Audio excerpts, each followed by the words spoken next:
Tem no governo da igreja glorifica restos mortais saudoso Monsenhor Martinho da Costa Lopes. Terça-ne, arcebispo arquidiocese metropolitana Dili, Dom Virgílio Cardeal do Carmo da Silva, STB, hamuto com o bispo diocese Baucau no Maliana, halau encontro com o presidente da República, José Ramos Horta, rodicolia com o plano no processo transladação resto mortal, saudoso Monsenhor Martinho da Costa Lopes, Rússia Lisboa, Portugal, mai Timor-Leste. Além de Dom Virgílio Cardeal do Carmo da Silva, STB Mos, e a plano a tulorifila hoto resto mortal a bispo Timor-Lestenian, hanesan Dom Jaime Goulart, no José Joaquim Ribeiro, nebe makuluk halot Mos e a Portugal. Mai ihane amai kwa ini hanesan ami hatan ba carta ida excelência do presidente Hakerek ba a conferência episcopal qualia konaba possibilidade atu halo transladação ba Monsenhor Martinho Lopes ninia resto mortais husi Lisboa mai ia Timor-Leste.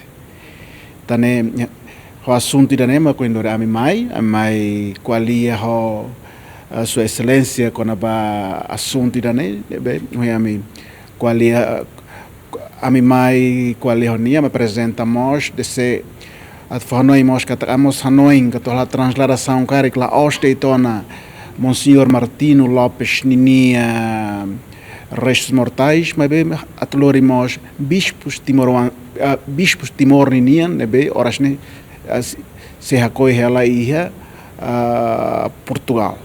Por exemplo, primeiro bispo Timor ninian Dom Jaime Goulart e segundo bispo José Joaquim Ribeiro.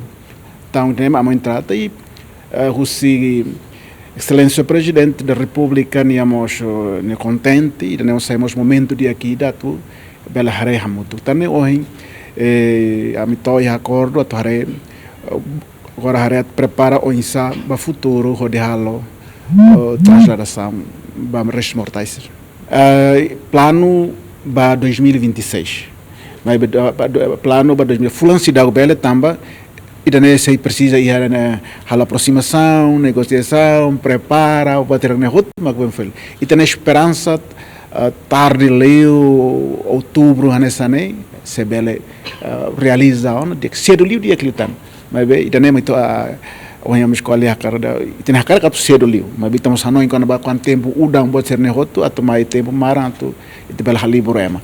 Deve anoin a minha o presidente se for apoio toma que liu com a coordenação e a Lisboa né ba e se serviço muito como conferência episcopal Timor-Ninian a tu tabela boca realiza evento da né batinão. Governo hamuto com a Igreja Católica Timor-Leste se continua a comunicação com o governo português a tornar fácil processo sirene, não é antes fulano outubro tina noin resto mortal saudoso Monsenhor Martinho da Costa Lopes hamuto com o bispo Timor-Nian na rua tona Timor-Leste. Equipa cobertura GMN.